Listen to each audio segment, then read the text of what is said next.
आपण पाहत आहात सत्याची बाजू मांडणारं हक्काचं न्यूज चॅनल M24 तास। बिहुरच्या चिमुरड्याचा बळी घेणारा तो नरभक्षक बिबट्या अखेर जेरबंद, वन विभागाला मोठे यश।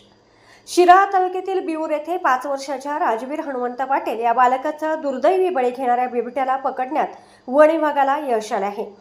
गेल्या काही दिवसांपासून या परिसरात दहशत निर्माण करणाऱ्या या बिबट्याला आज 4 फेब्रुवारी रोजी पहाटेच्या सुमारास वन विभागाने लावलेल्या पिंजऱ्यात जेरबंद करण्यात आले।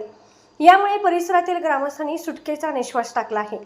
30 जानेवारी 2026 रोजी बिहुर परिसरात बिबट्याने केलेल्या हल्ल्यात 5 वर्षीय राजवीर पाटील या बालकाचा मृत्यू झाला होता। या घटनेमुळे संपूर्ण सांगली जिल्ह्यात खळबळ माजली होती आणि ग्रामस्थांमध्ये तीव्र संताप व्यक्त होत होता। या घटनेच्या गांभीर्याने दखल घेत वन विभागाने तातडीने बिबट्याला जेरबंद करण्यासाठी मोहीम हाती घेतली होती।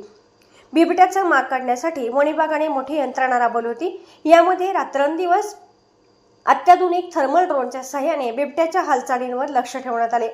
कोल्हापूर आणि पुणे येथील रॅपिड रिस्पॉन्स टीम, श्वान पथक आणि सह्याद्री रेस्क्यू वॉरियर्सच्या टीमने या मोहिमेत सहभाग घेतला।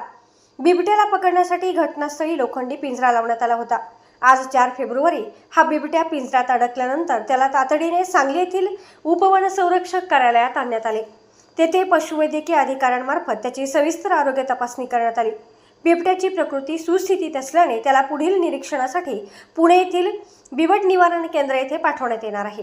ही यशस्वी कारवाई मुख्य वन संरक्षक प्राध्यापक श्री जी गुरुप्रसाद कोल्हापूर आणि उपवन संरक्षक श्री सागर गवते सांगली यांच्या मार्गदर्शनाखाली पार पडली।